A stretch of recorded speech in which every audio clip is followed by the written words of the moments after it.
नन्हे थोड़ा संभालिए। एक भजन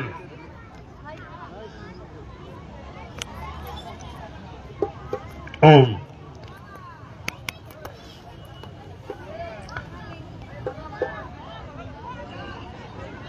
अरे बच्ची का हटा रहे, बेचारी तो हराएगी ही। हम लोगों से अच्छा वो तो हराएगी, हम लोगों से अच्छा तो हराएगी। ओम। चलिए एक प्रार्थना करते हैं।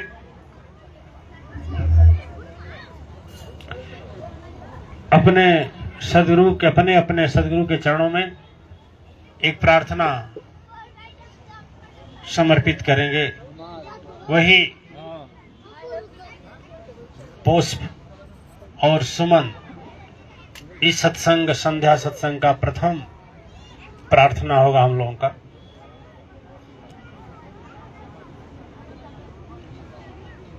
चलिए भोजपुरी में गाते हैं, वही याद पड़ा है। पार हो गईल हो नैया, पार हो गईल हो नैया, पार हो गईल। लेते सदगुरु का दोहैया, नैया पार हो गईल। लेके सदगुरु के दोहैया, नैया पार हो गईल। लेके सदगुरु के दोहैया, नैया पार हो गईल। पार हो गईल हो, पार हो गईल। लेके सदगुरु के दोहैया, नैया पार हो गईल। अरे जवनत जीवन रहे पापी माझधार में, जवनत जीवन रहे पापी माझधार में। जवनत जीवन रहे पापी माझधार में। डूबत रहे दुखवा के सागर अथाह में। डूबत रहे दुखवा के सागर अथाह में। डूबत रहे दुखवा के सागर अथाह में। लेत सदगुरु के दयावा से हुआ वो किनार हो गई। लेत सदगुरु का दोहैया, नैया पार हो गईल। लेके सदगुरु के दोहैया, नैया पार हो गईल। पार हो गईल हो नैया, पार हो गईल। लेके सदगुरु के दोहैया, नैया पार हो गईल। हर केहू खोज दुनिया में अन धन खजाना। केहू खोज दुनिया में अन धन खजाना। केहू खोज दुनिया में अन धन खजाना। केहू मगन होई जाला गाई के भजन मस्ताना। केहू मगन होई जाला जाई के भजन मस्ताना। केहू मगन होई जाला जाके मगन मस्ताना। जिकर नाही दिल में विश्वास, नैया माझधार रह गई। लेत सदगुरु के दोहैया, नैया पार हो गईल। लेके सदगुरु के दोहैया, नैया पार हो गईल। पार हो गईल हो नैया, पार हो गईल। लेके सदगुरु के दोहैया, नैया पार हो गईल। लेके सदगुरु के दोहैया, नैया पार हो गईल। अर्जन जनमवा के पाप का गठरिया। जन्म जनमवा के पाप के गठरिया। जन्म जनमवा के पाप के गठरिया। दुखवा में दिन बीते विपत्ति में रतिया। दुखवा में दिन बीत विपत्ति में रतिया। दुखवा में दिन बीत विपत्ति में रतिया।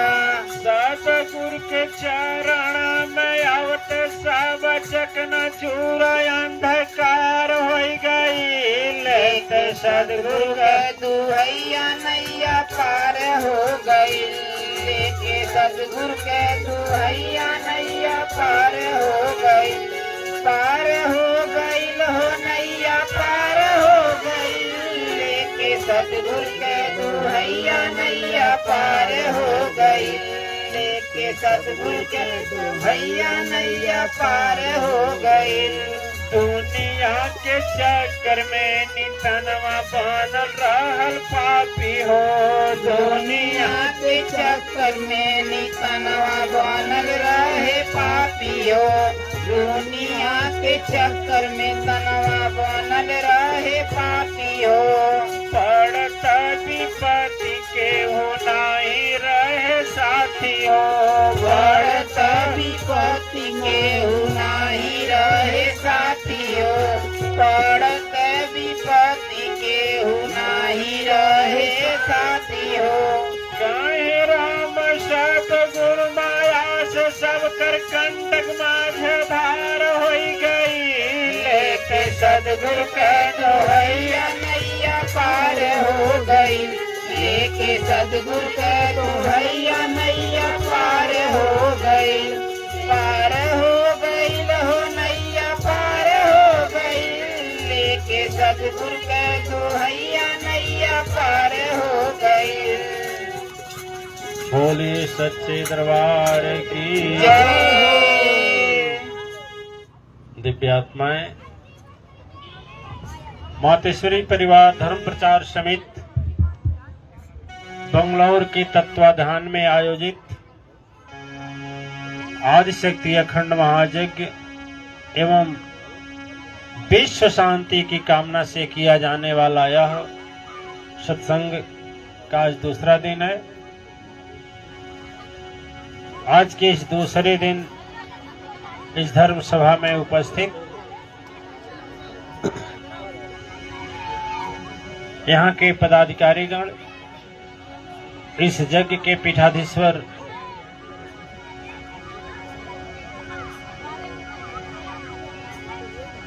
आचार्य कमलेश जी आचार्य नन्हे जी और मातेश्वरी इलेक्ट्रॉनिक मीडिया के राष्ट्रीय प्रभारी आचार्य जितेंद्र जी महाराज जो कितने दूर से आए हैं,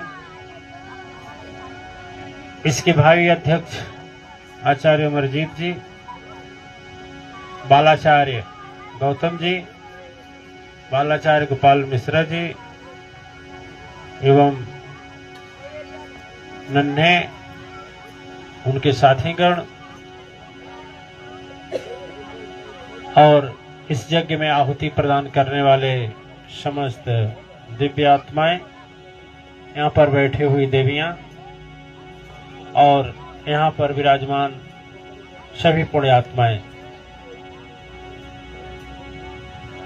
अहोभाग्य आपके साथ साथ हमारा भी होता है कि वर्ष में एक बार मुलाकात हो जाती है।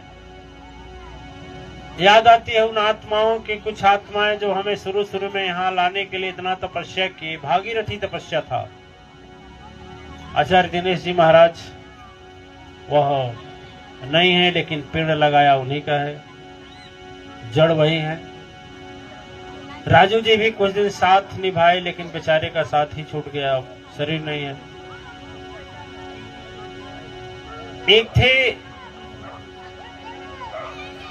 बड़े ही धर्मपरायण महापुरुष थे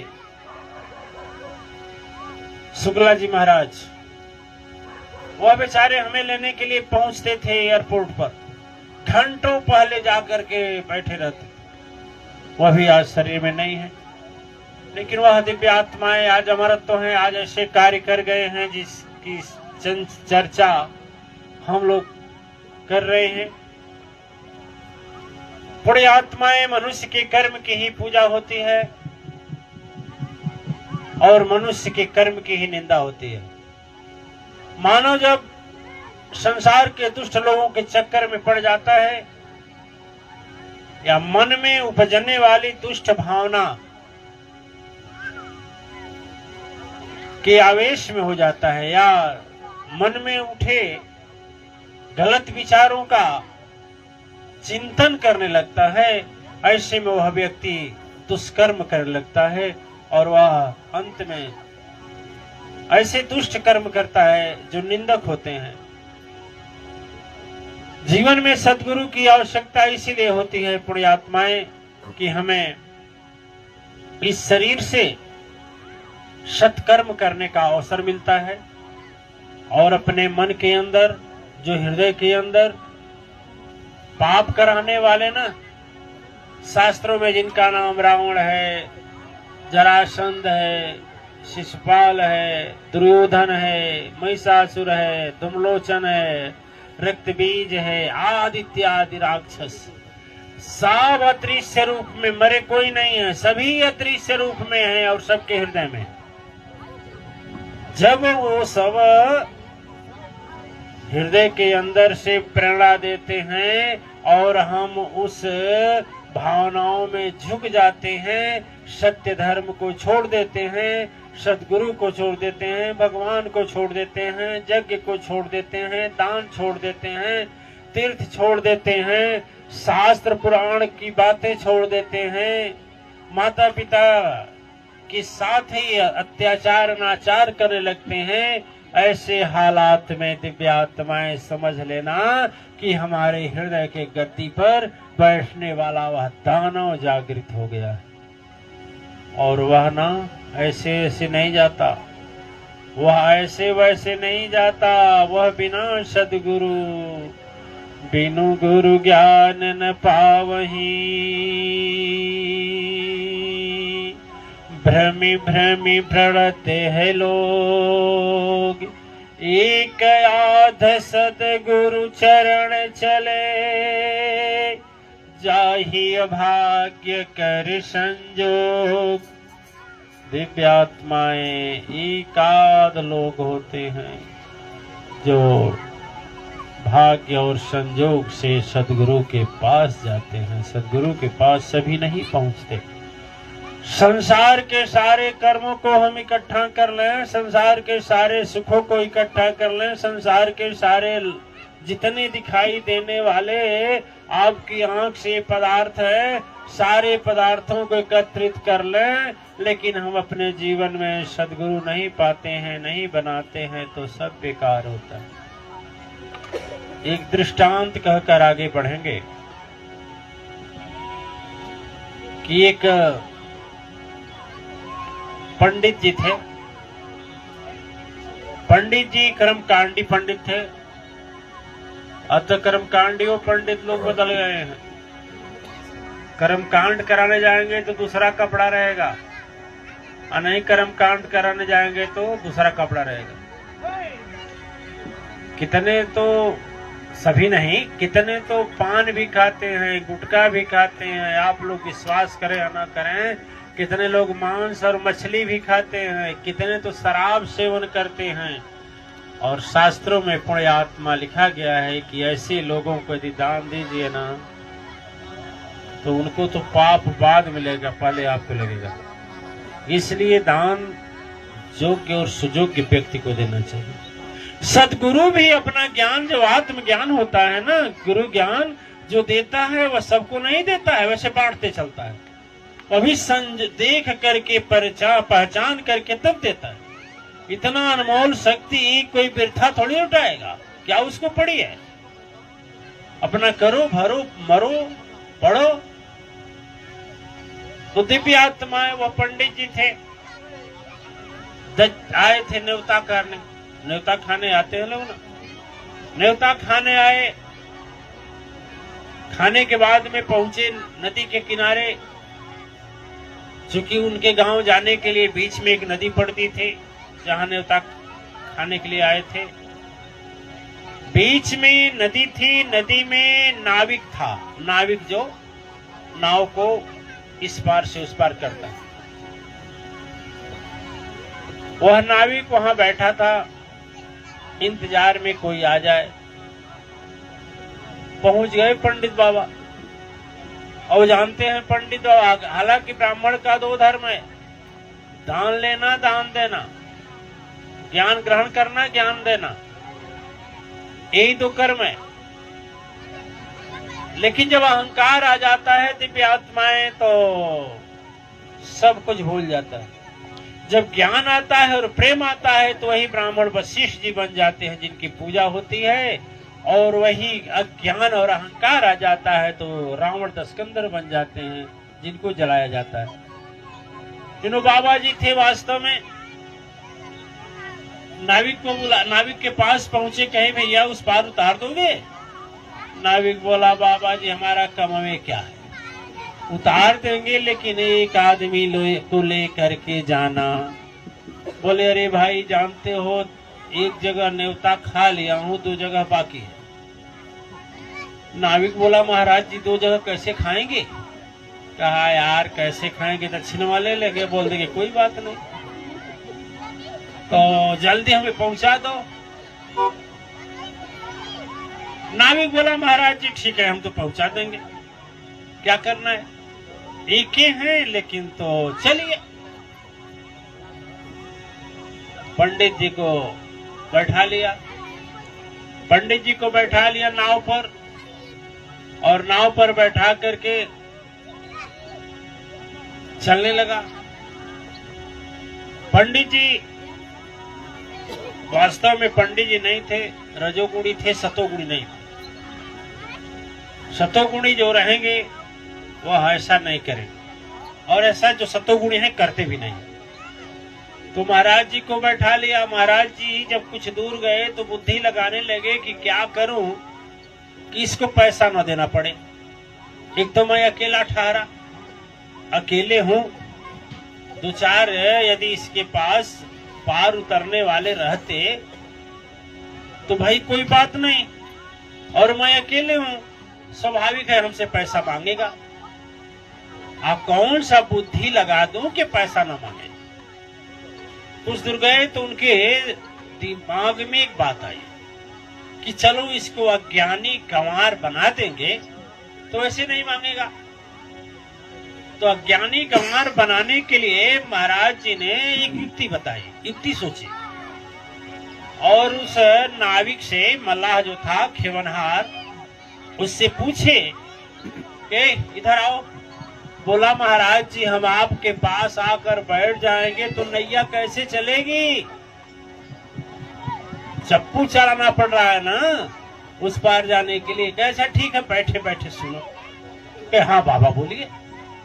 कहे मुझको ये बताओ कि तुम संस्कृत जानते हो? मल्लाह बोला बेचारा केवट की अरे महाराज जी हम ठहरे बुद्धू गंवारे आदमी, हम क्या जाने कैसा संस्कृत होता है कैसा संस्कृत होता है। बाबा जी बोले नहीं जानते हो ना तो ये समझ लो तेरा 4 आना जिंदगी गायब। अरे खास कोई आदमी है, मनुष्य का जन्म लिया और संस्कृत की जानकारी नहीं, जो देववाणी है जिसमें सारे शास्त्र पुराण और वेद भरे पड़े हुए, वही नहीं जाना, कोई खाक आदमी है। सोचो तेरी 4 आना जिंदगी चली गई। अब बोला बाबा जी अब तो चली गई, क्या करें, अब पढ़ने नहीं जाएंगे। कुछ दूर और नाव गई, कुछ दूर और नाव गई तो फिर पंडित जी बोले अच्छा ये बताओ कि तुम गणित जानते हो? बोला अरे महाराज जी हम का गणित जाने का, कुंडली बनाना है हमको, ग्रह नक्षत्र देखना है, हम गणित उतना ही जानते हैं 2 आना 2 आना 4 आना। कितने लोग हमारे इस नाव पर बैठे और एक आदमी का 2 आना है तो 4 आदमी का 8 आना है, इतना ही जोड़ लेता हूँ बस। तो बाबा जी बोले क्या तुम कोई खाक आदमी है, तुम्हारा कोई जीवन है जो गणित नहीं जाना ना, उसका आधे 8 आना जिंदगी गायब। अब बोला बाबा जी जाने दीजिए, चला गया, अब क्या करें, बाल बच्चे पोषण हो जाता है, पालन पोषण हो जाता है। कहा संस्कृत नहीं जाना, 4 आना गया, गणित नहीं जाना, 8 आना गया। अच्छा ये बताओ, तुम इतिहास जानते हो? कहा अरे महाराज जी, हम स्कूल का मुंह में नहीं देखे तो इतिहास कहाँ से जाने। इसी नैया पर जन्मे और इसी नैया पर अब बूढ़ा हो रहे हैं। इसके पहले हमारे पिताजी थे, पिताजी के पहले उनके पिताजी थे, उनके पहले उनके पिताजी थे, इस तरह से चल रहा है। तो हम भला कब जाने इतिहास, कब जाने स्कूल, कब जाने आपकी भाषा, हम कुछ नहीं जानते। कहीं इतिहास भी नहीं जानते हो? बोले नहीं। बोले अच्छा तो सुनो, अब तक तो गनीमत था, अब तेरी 12 आना जिंदगी गायब। अब 12 आना जिंदगी गायब हो गया। अरे मनुष्य जन्म लेकर धिक्कार है, जो नहीं अंग्रेजी, नहीं भूगोल पढ़ा, नहीं कुछ विद्या पढ़ा, नहीं संस्कृत पढ़ा, नहीं गणित पढ़ा, चलता, इतिहास तो जान लेता। महाराज जी तो अपनी बुद्धि लगा रहे थे कि अंत में थक हार जाएगा, आकर चरणों में गिरेगा कि महाराज जी बता दीजिए और हम आपको फ्री में उतार देंगे। वो तो फ्री के लिए व्यवस्था चल रही थी। नाव जो है आधे नदी के बीच में चली गई। जब नाव आधे नदी के बीच में चली गई तो इतना ही देर में उत्तर दिशा में, जिधर हिमालय है, उत्तर दिशा में एक बहुत बड़ा आकाश में भयंकर बादल छाया, आंधी तूफान के साथ वाला। अब वह देर नहीं था, आने ही वाला था नदी के बीच में। अब नाविक बोला बाबा जी उधर देखिए। बाबा जी जब देखी तो इनका तो भी हवा गुम खराब। अब क्या करे, बाप रे ये तो इतना भयंकर तूफान है रे।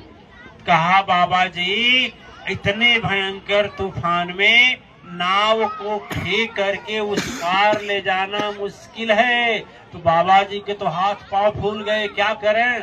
कहे बाबा जी कुछ मत करिए, न संस्कृत पढ़िए, न गणित पढ़िए, न इतिहास के कथाकारों की कहानी कहिए, ये मुझको बता दीजिए कि क्या आपको तैरने आता है। जब बोले तैरने आता है, बोला नहीं भैया तैरने तो नहीं आता है। तो नाविक चिल्लाया, बोला महाराज जी हमको संस्कृत नहीं आती है, 4 आना जीवन खराब। हमें गणित नहीं आती है, हमारा 8 आना जीवन खराब। हमें इतिहास नहीं आता है, हमारा 12 आना जीवन खराब। लेकिन हमको तैरने आता है, याद रखिए। 12 आना जिंदगी चल गई तो क्या, एक तैरने यदि आ गया तो हमारा 16 आना जिंदगी बच जाएगी। बाबा जी बोले तो हमको भी बचा लो। का अब नहीं बचा पाऊंगा ना, हम अपना जान बचाऊंगा कि आपको बचाऊंगा भला। अब बाबा जी चिल्लाते रहे। वो तो जैसे तूफान का वेग देखा वैसे कूद गया नदी में, कूद करके पार हो गया। नैया भी थी, पतवार भी था और उस पर कोई आदमी भी था, लेकिन नैया लेकर के उसी में उन महाराज जी को लेकर के डूब गई। दिव्य आत्माएं इतिहास, संस्कृत और गणित समझाने की बात है। मनुष्य क्या जीवन पाने के बाद ने आपने सब कुछ किया, शादी हो गई, बाल बच्चे हो गए, बाल बच्चे को पढ़ा लिखा करके IAS IPS बना दिया, बंगलौर में आकर के बहुत बड़ा धंधा शुरू कर दिया, बंगलौर में आके करोड़ों की संपत्ति तैयार कर दी, बंगलौर में आकर के बिल्डिंग तैयार कर लिया, घर पर भी कर लिया, अच्छे खासे कपड़े भी पहन रहे हैं, 4 पहिया भी हो गई है, 10-20 नहीं 100 लोगों को आप मजदूर भी रखे हैं, उनको रोजी रोटी भी दिए हैं, सब कुछ आपने कर लिया। लेकिन यदि सदगुरु नहीं बनाए, यानी जीवन को पार करने का तरीका सिखाता है तो सदगुरु सिखाता है। यदि जीवन में सदगुरु नहीं बनाए तो आपकी भी जीवन उसी तरह से पंडित जी की तरह क्या हो जाएगी, बर्बाद हो जाएगी। लेकिन यदि सदगुरु बना लिए तो जैसे नाविक का जीवन सफल हो गया, वैसे आपका भी जीवन सफल हो जाएगा। प्रश्न है दिव्य आत्माएं, प्रश्न है कि यह मनुष्य का जन्म पाने के बाद दुख सबको होता है, कोई ऐसा जीव नहीं है जिसको दुख ना हो। लेकिन दो प्रकार के लोग होते हैं, एक अनाथ होता है, एक सनाथ होता है। अनाथ यानी जिसके माता पिता नहीं है। यदि जिसके माता पिता हैं, उसका बच्चा बीमार पड़ा तो हॉस्पिटल ले जाएगा, दवा कराएगा, पैसा देगा, नहीं रहेगा कर्ज काढ़ेगा, जमीन बेचेगा, अपने जेवर रख बेचेगा, लेकिन बच्चे की दवा कराएगा, उसके दुख को दूर करने का प्रयास करेगा, अपनी संपत्ति जो बचा है वो भी देगा। लेकिन यदि एक अनाथ है तो उसके लिए तो कोई नहीं है। उसी तरह से जब सदगुरु हम बना लेते हैं दिव्य आत्माएं, तो हमारे लिए एक स्वामी मिल जाता है, हमें सनाथ करने वाला मिल जाता है, हम अनाथ नहीं रहते। और जिस समय सदगुरु का हाथ सर पर आ जाता है पुण्यात्माएं, उस समय परम शक्ति सत्ता स्वयं मेरे लिए रक्षा करने आ जाती है। दिव्य आत्माएं शास्त्र बोलता है, शास्त्र से बात, धर्म की ज्ञान की बात है। आप अपने जीवन से लें, चाहे संसार से लें, चाहे सत्य से लें, चाहे शास्त्र से लें, हर जगह गुरु की महिमा कही गई है। गुरु की महिमा मात्र इसीलिए कही गई है कि हम मन के चक्कर में जो राक्षस बनने की प्रवृत्ति जागती है ना, वह जागने नहीं पाती है। जो पैसा हमारे पास आता है वह शराब में, मांस में, मदिरा में, किसी को सताने में, अहंकार को सजाने में, झूठा नाटक नौटंकी दिखाकर समाज में बड़ा होने में नहीं खर्च होता है। वह पैसा यज्ञ में, तपस्या में, धर्म में, दान में, सत्य में खर्च होता है। पुण्यात्माएं, मैं आपसे कहूं कि इस धरा पर जो भी आया, चाहे कोई भी हो, दुख सबको आए हैं, लेकिन जब सदगुरु साथ हो जाता है तो वह दुख आसान हो जाता है। और जब सदगुरु नहीं रहता है तो वह संकट काटना बहुत मुश्किल हो जाता है। वैष्णो देवी की चढ़ाई कभी चढ़े हैं? नहीं चढ़े हैं? जो चढ़े होंगे तो देखिएगा, वैष्णो देवी चढ़ाई चढ़ते हैं तो बहुत ऊंची सीढ़ियां ऐसे होती है। आदमी जाता कैसे है, लोगों का देखी देखा। यदि अकेले आदमी को कह दिया जाए जाने के लिए तो शायद वो जा नहीं पाए, घुमाएगा, लेकिन देखने से चला जाता है। तो एक साधारण आदमी रहने से वैष्णो देवी की चढ़ाई चढ़ना आसान हो जाता है, जो कि सांसारिक चढ़ाई है। फिर ईश्वर के पास पहुंचने की चढ़ाई जो है इतना कठिन है। जब सदगुरु मिलेगा, साथ में चलने वाला, ले चलने वाला, तो क्या मुझे आसान नहीं होगा? आसान होगा। लेकिन कभी कभी तो घमंड आ जाता है, आदमी सदगुरु नहीं बनाता है, घमंड बोलता है कि तुम किसी से कम हो और ज्ञानी को खोजो। कितने लोग सदगुरु की तलाश करते हैं, और याद रखना, आज तक किसी को गुरु मिले हैं तो तलाश करने से नहीं मिलते हैं। अपने अंदर जिज्ञासा जब भाव होता है तो सदगुरु स्वयं आकर प्रकट हो जाते हैं, उन्हें खोजने की जरूरत नहीं है। थोड़ी आत्माएं सदगुरु गुरु के संदर्भ में यदि चलें तो कल हम एक चर्चा किए थे जिस पर बहुत टीका टिप्पणी हुई।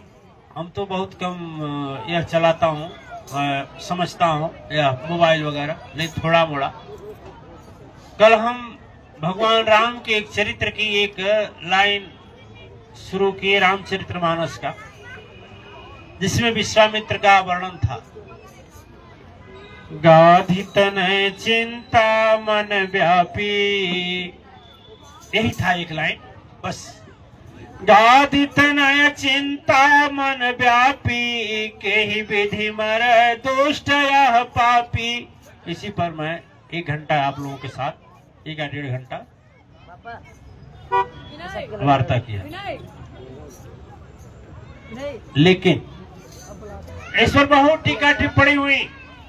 लोग कहे गुरुजी 1 घंटा 1 लाइन के अर्थ में लगा दिए, पूरा बताए नहीं। विश्वामित्र जी का अधूरा जीवन छोड़ दिए, बताए नहीं कि विश्वामित्र कैसे, आप बोल रहे हैं क्षत्रिय थे। सही है, विश्वामित्र क्षत्रिय थे। करीब सैकड़ों लोगों ने मांग किया, गुरुजी जिस समय आपका लाइव चलेगा हम बैठ करके देखेंगे, जरूर इस पर बोलिएगा। हम कहे कल तो गुरु पर बोलना है, लेकिन ठीक है, विश्वामित्र भी तो भगवान राम के गुरु हैं, है ना? विश्वामित्र राम के गुरु हैं।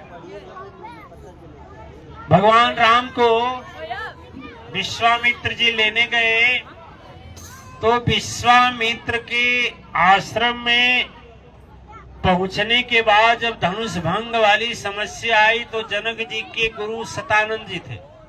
तो सतानंद जी महाराज भगवान राम को विश्वामित्र के जीवन में बताने लगे।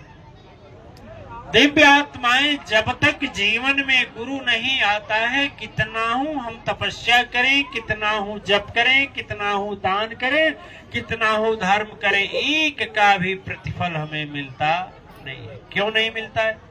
क्योंकि जितना हम करते हैं हमारे अंदर कुछ चोर और डाकू दोनों बैठे हैं। क्रोध है, लोभ है, मोह है, देश डाह है, मत्सर, यह सब जितने हैं वह हमारे सारे कर्मों को चुरा लेते हैं। अच्छा देखिए, अब तो ऐसा समय आ गया है, दिव्य आत्माएं सत्संग में लोग बाद में जाते हैं, मंदिर में बाद में जाते हैं, सदगुरु के पास बाद में जाते हैं, पहले मन की कामना को लेते हैं कि हमारा है कामना पूरा हो जाए तो गुरुजी हम आपके यहाँ आएंगे, आपके स्मित यज्ञ में चलेंगे, आपके यज्ञ में हिस्सा लेंगे। यानी पहले कामना, आगे पहले काम पीछे राम। ऐसी भावना जब हो जाती है दिव्य आत्माएं तो काम तो मिल जाता है, राम नहीं मिलते। और संसार उनका बनाया हुआ है, और संसार उनका बनाया हुआ मिल गया, नहीं संसार बनाने वाला नहीं मिला तो वह तपस्या पूर्ण होती है। और याद रखना, जितना जितना सोच सोच करके आप मांगते हैं, जितना जितना सोच करके आप मांगते हैं, आपका तपस्या वहीं खत्म हो जाता है। आपके लिए कुछ नहीं बचता, कुछ नहीं बचता। एक तो यह शरीर से है, यह शरीर ऐसा है कि सांसारिक माया से समय नहीं मिलता। समय भी मिलता, सदगुरु भी मिल जाते, सत्संग के स्थल पर आ भी जाते, फिर भी आप ही विचार करिए कि घंटा या 2 घंटे में आप कितनी देर तक हमारे साथ रहते हैं, यानी मन के साथ रहते हैं। 1 साल पर हम मिलते हैं, 1 साल में 2-3 दिन का सत्संग होता है, 2-3 दिन में 1-2 घंटे का आपके साथ बिताने का मौका मिलता है। कितना देर तक आपका मन हमारे संग रहा, उतना ही आपकी कमाई है। आया हमारा संग छूटने के बाद संसार में पढ़कर न जाने कितने व्यसन होते होंगे, कितने न जाने मन कहां कहां भरमाता होगा, कहां कहां घुमाता होगा। और उतने देर का सर पर लगा हुआ यहाँ पर आते, फिर भी मन आपको यहाँ रहने नहीं देता, बैठने नहीं देता, आपको चैन से सुनने नहीं देता। तो दिव्य आत्माएं, हम कितना जो भी समय देते हैं, एक तो उससे अधिक समय संसार में देते हैं, माया की बाजार में देते हैं। और संसार में पाप कराने वाले ऐसे कर्म हैं कि न चाहते हुए भी करना पड़ता है, न चाहते हुए भी झूठ बोलना पड़ता है, न चाहते हुए भी क्रोध करना पड़ता है, न चाहते हुए भी झगड़ा हो जाता है, न चाहते हुए भी आपस में द्वेष पैदा हो जाता है। यह सब अपराध की श्रृंखलाएं हैं, और ये सारी अपराध हैं, यदि जड़ से खत्म हो सकती हैं तो बिना सदगुरु की वाणी लिए, बिना सदगुरु का मंत्र जाप किए वह समाप्त होने वाला नहीं। सतानंद जी सुनाने लगे, विश्वामित्र जी शुरू में छत्री थे। देखिए कर्म की प्रधानता। कहा गया ना कि तप बल विप्र सदा बरियारा, तप बल से सधर ही मही भारा। तपस्या का प्रभाव इतना है, तप बल मुक्ति देता है काशी, तप बल पालन करता अविनाशी। तपस्या का बल यदि है दिव्य आत्माएं तो ही शक्तिवान है, और तपस्या में शक्ति नहीं है तो वह वृथा है। तपस्या में बल कितना है। सबसे बड़ी तपस्या तो भक्ति की होती है। पुण्य आत्माएं उस भगवान के प्रति, मां आदिशक्ति के प्रति, सदगुरु के प्रति आपके हृदय में कितना प्रेम है, यह सबसे बड़ी तपस्या है। और कलयुग में और तपस्या होना तो मुश्किल है, लेकिन यह तपस्या कठिन है। मैं त्रेता की बात कर रहा हूं आपसे। जिस समय विश्वामित्र जी धरा पर उस समय क्षत्रिय थे, राजा थे एक देश के, बहुत बड़े राजा थे। और देखिए जीवन में कोई घटना घटती है तभी मनुष्य को मोड़ती है, सत्य धर्म और सदगुरु की ओर ले जाती है। ऐसा ही घटना घटा जो भगवान राम के कई गुरुओं में एक गुरु विश्वामित्र जी हैं। उनके जीवन में एक बहुत बड़ी घटना घटी। जब राजा थे तो एक बार की बात थी कि वह जंगल में गए अपने, और जानते ही हैं कि राजा जाएंगे तो उनके साथ सेना जाएगी, उनके साथ सिपाही जाएंगे, उनके साथ मंत्री जाएंगे, उनके साथ सेनापति जाएंगे, उनके साथ उच्च पदाधिकारी जाएंगे। उस जमाने में घोड़े, हाथी, रथ चलते थे। सब गए जंगल में। जब संध्या कालीन होने को हुई तो एक सिपाही भागा आया, कहा महाराज जंगल बहुत लंबा है और अपने राजधानी पहुंच पाना मुश्किल है, कहीं निवास कर लिया जाए। इतना में कहीं घंटा सुनाई दिया। जब घंटा सुनाई दिया तो राजा आदेश किए, जाओ पता करो कहां से घंटा की आवाज आ रही है। तो गई तो महामुनि वशिष्ठ ज्ञानी, वशिष्ठ ऋषि जो ब्रह्मा जी के मानस पुत्र हैं, वशिष्ठ जी भगवान राम के वो भी गुरु हैं। वशिष्ठ जी महाराज का आश्रम था। और वशिष्ठ जी उस समय इस धरती पर यदि कोई ब्रह्म ऋषि था तो केवल वशिष्ठ जी थे। तो विश्वामित्र जी उस समय राजा थे। तो सिपाही दौड़ कर आया, कहा महाराज एक महाराज का आश्रम है, चलिए वहां चला जाए। राजा तो मद में, वो भी छत्री, वो भी राजा। बोले कि वो एक फकीर हमारा क्या सेवा करेगा, हमको रहने के लिए व्यवस्था, खाने के लिए व्यवस्था, सोने के लिए व्यवस्था कर देगा क्या? बोले महाराज चला जाए। इतने में मंत्री गए, बोले मैं विश्वामित्र का मंत्री हूं, राजा अपनी सेना सहित आ गए हैं, आपके यहाँ अतिथि स्वीकार करना चाहते। वशिष्ठ जी बोले हो भाग्य। देखिए यह ब्राह्मण का धर्म है। ब्राह्मण के अंदर उतना स्वभाव होना चाहिए जितना भगवान के अंदर है, क्योंकि ब्राह्मण भगवान के सन्निकट रहते हैं। और यदि उनके अंदर स्वभाव रावण के आने लगा तो इसका मतलब वो रावण के खानदान के हैं। इसी से आप तुलना कर लीजिएगा। जब सुने वशिष्ठ जी तो बड़ा खुश हुए, बड़े प्रेम से कहे ठीक है आइए, कोई बात नहीं। आने के लिए आ गए। इतना स्वागत, इतनी व्यवस्था, रातों रात कब टेंट पड़ गया, कब गद्दा आ गया, कब रजाई आ गया, कब नाश्ता, कब चाय, कब पानी, कब सबकी व्यवस्था करने, स्नान करने की व्यवस्था, भोजन की व्यवस्था, इतनी उच्च कोट का राजसी भोजन, वो भी साधु के यहाँ, फकीर के यहाँ, झोपड़ी में। विश्वामित्र जब सुबह जाने लगे तो बड़ा दुखी हुए। कहे महाराज आप, मैं दुखी हूं इसलिए, सुखी तो हूं लेकिन आपने कितना कष्ट सहा होगा, अपनी सारी कमाई तो खर्च कर दिए, आपने इतना लाया कहां से? हंसहि ठठाई गुरु अतबा, बड़े मगन होकर बोले प्रभु मेरे पास ये बात नहीं है, अरे मैं कुछ नहीं रखा हूं। कहाँ संत सदगुरु कुछ रखते हैं? कुछ नहीं रखते हैं। जब आह्वान करते हैं तो उनका कार्य पूरा हो जाता है। विश्वामित्र जी बोले ऐसे आह्वान से कैसे पूरा हो जाएगा?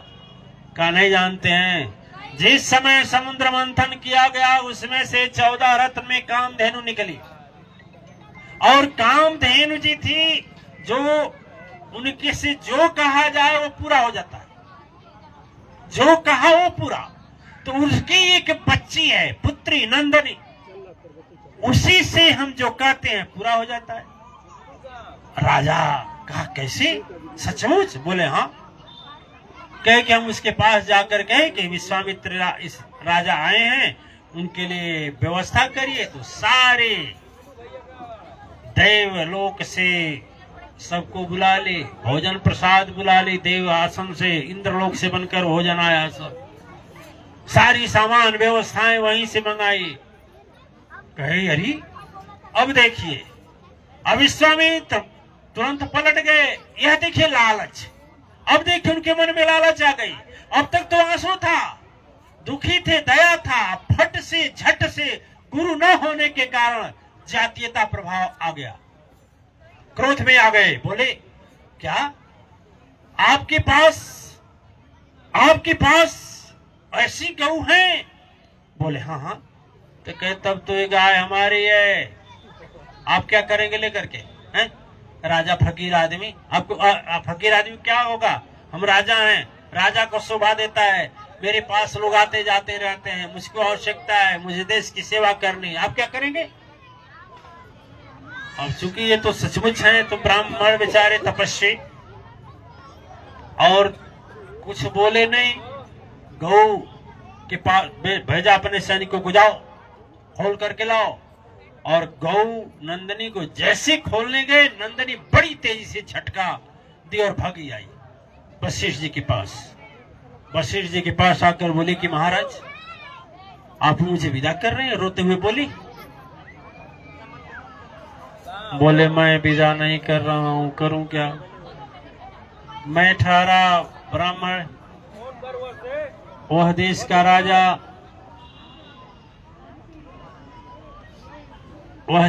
राजा, हम इस देश के हम ब्राह्मण हैं, झगड़ा तो करेंगे नहीं, सेना तो है नहीं, क्या करें? हम निर्वस हैं, लाचार हैं, बेबस हैं, नहीं चाहते हुए भी ले जा रहा है।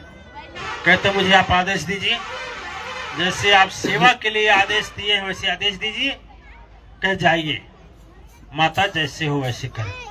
आह्वान की, तुरंत में देव सेनाएं आ गई और देव सेना से युद्ध छिड़ गया। कहा जाता है कि 1 घंटा लगा और 1 घंटा के अंदर पूरी सेना त्रस्त होकर भाग गई। जब भाग गई, विश्वामित्र जब भाग गए तो नंदनी बोली कि महाराज ऐसे काम नहीं चलेगा, धर्म की रक्षा के लिए क्या आवश्यकता है, इसलिए शास्त्र की जगह शास्त्र ठीक है, लेकिन उसके साथ शस्त्र भी जरूरी है।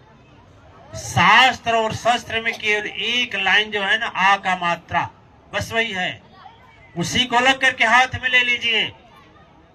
लोग प्रश्न करते हैं, ये मूर्ख लोग, अज्ञानी लोग, कि क्या जरूरत है भगवान राम को धनुष बाण लेने के लिए, क्या जरूरत है हनुमान जी को गदा लेने के लिए, क्या जरूरत है भगवान विष्णु को चक्र सुदर्शन लेने के लिए, क्या जरूरत है मां काली को हाथ में तलवार लेने के लिए, क्या जरूरत है?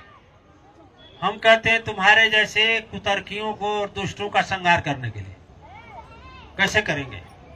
चाहिए ना। वैसे कहता हूं, आजकल के जमाने में केवल शंख बजाने से काम नहीं चलेगा। अपनी आत्माएं, शस्त्र की जगह शास्त्र बहुत जरूरी, शास्त्र की जगह शस्त्र बहुत जरूरी है। इसलिए देखते हो महाराज जी भी लोग चलते हैं तो डंडा लेकर चलते हैं, हम भी डंडा लेकर चलते हैं तो लोग बोलते हैं गुरु जी आप डंडा लेकर चलते हैं। हमने कहा हाँ, यदि कुत्ता आ जाए, सर्प आ जाए, नहीं जान से मारेंगे, फिर भी डरवाने के लिए चाहिए कि नहीं चाहिए? मनुष्य रूपी कुत्ता मिल जाए, मनुष्य रूपी सर्प मिल जाए तो डसेगा बावड़ी से। कुत्ता रहेगा तो भौंकेगा, तो उसके लिए भी तो हाथ में डंडा होना चाहिए ना। तो शास्त्र जरूरी है, लेकिन शस्त्र भी जरूरी है, दिव्य आत्माएं। ठीक है ना? यदि आप यह सोचे कि भगवान आकर अच्छा करेंगे तो बहुत बड़ी भूल है। यही सोच थी हमारे भारत भूमि की। सन 1701 ईस्वी में सोमनाथ के मंदिर पर मोहम्मद गजनवी के द्वारा आक्रमण करके लूट लिया गया।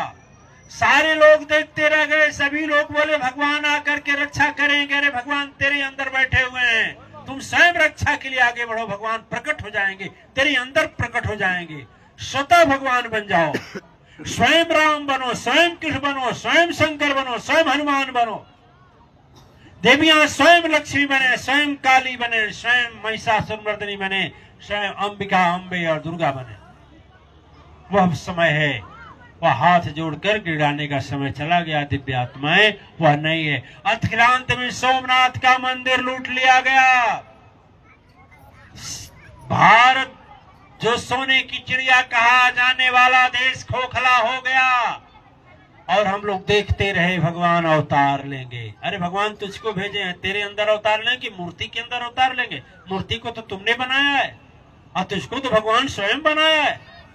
दानवों से लड़ने के लिए देवताओं को आगे आना पड़ता है। जब समझाई नंदिनी तो वशिष्ठ जी अपना शास्त्र का अध्ययन करने लगे। देखिए, अस्त्र और शस्त्र दो होता है। अस्त्र होता है जो चलाया जाता है, जैसे धनुष पर तीर, बंदूक से गोली, तोप से गोला, हाथ से चलाया जाता है भाला। लेकिन शस्त्र जो होता है वो मंत्र से चलता है, मंत्र पढ़ा जाता है। फिर जब मंत्र पढ़ा जाता है तो शस्त्र स्वयं प्रकट हो जाता है, फिर इसको प्रहार करते हुए। तो इस तरह से वशिष्ठ जी शस्त्र सीख लिए, शस्त्र की शक्ति प्राप्त कर। लेकिन विश्वामित्र को अभी उनका घमंड चूर नहीं हुआ। और मैं कहता हूं जब तक सदगुरु नहीं मिलते हैं तब तक अभिमान चूर नहीं होता। मैं दावा करता हूं, लाख शास्त्र का अध्ययन कर लें, लाख धर्म सभा में बैठे, लाख सत्संग में रहें, लाख यज्ञ करें, लाख आप पुण्य करें, लाख दान करें, लेकिन जिस समय दान करेंगे दानी का अभिमान प्रकट होगा। जिस समय शास्त्र पढ़ेंगे शास्त्र पढ़ने का घमंड होगा। जिस समय कुंभ नहाने जाएंगे कुंभ नहाने जाने वाले का घमंड होगा। जिस समय तीर्थ करेंगे तीर्थकर्ता का घमंड होगा। जिस समय सत्संग जाएंगे सत्संगी होने का घमंड होगा। जिस समय यज्ञ में हवि डालेंगे यज्ञकर्ता का घमंड होगा। यह अहंकार होगा। सदगुरु मिलेगा तब नहीं, तब तो बोलेंगे करन करावन हार तू सब विधि तेरे पास, अंग संग तुझे जान के दास करे अरदास, तू राजा का राजा है मैं दासों का दास। दिव्य आत्माएं, अहंकार हुआ। विश्वामित्र बोले हम फकीर से हार गए, एक फकीर से हार गए। फिर सेना सजाया उन्होंने, दोबारा आक्रमण किया। लेकिन दोबारा आक्रमण में वशिष्ठ जी माता नंदिनी की बात मान ली थी, शस्त्र प्रयोग कर लिए थे अपने लिए। शस्त्र प्रयोग करने के लिए वह एक जो दंड होता है ना ऋषियों का, डंडा लेकर लोग चलते हैं, उसी को लेकर खड़े हो गए। और जितना शस्त्र छोड़ते थे विश्वामित्र सारा जवाब डंडा दे देता था। जब दूसरी हार हो गई विश्वामित्र की, तब वह सोचे कि तप बल भी प्रसदा बरियारा, तप बल से सधर ही मही भारा। हार तो गए, लेकिन फिर भी तब उन्हें हुआ कि चलते हैं, अब हम भी तपस्या से शक्ति इकट्ठा करेंगे। किस लिए इकट्ठा करेंगे? याद रखिए, भगवान को पाने के लिए नहीं, केवल वशिष्ठ जी से बदला लेने के लिए। बताइए, मन में भावना यदि किसी के बदला लेने की है और किसी को बदला लेने के लिए यदि पूजा तपस्या सदगुरु के यहाँ जाया जाए तो क्या बताइए वो फलित होगा? मिले भी तो कुछ काम करेगा। ठीक है, जैसे हमारा आश्रम है, हमारे यहाँ हमेशा दुखिया लोग आते हैं, अपना दुख कहते हैं। तो एक दिन एक देवी आई। देवी की उम्र 50-55 का था। दो भी देवी जी आई, कहीं बोली गुरुजी ऐसा करती ना कि हमारे पड़ोसिया का लड़का वा ना मोटरसाइकिलिया लड़ा के मर जाता।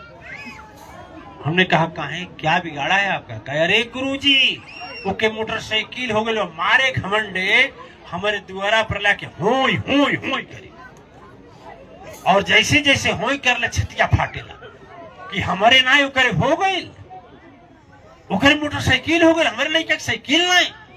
आज वो आयला होई होई करते और वे छोड़ के गई चौराहे पे। ऐसा न करी यहाँ से जा लेकिन पहुंचे न पावे, तक सब घमंड टूटे।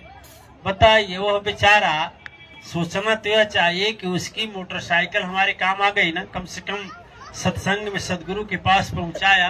लेकिन हृदय में इतना घमंड है कि सदगुरु से अपना दुख दूर करने को नहीं मांग रही है और नहीं तो दूसरे के लिए दुख मांग रही है कि नहीं।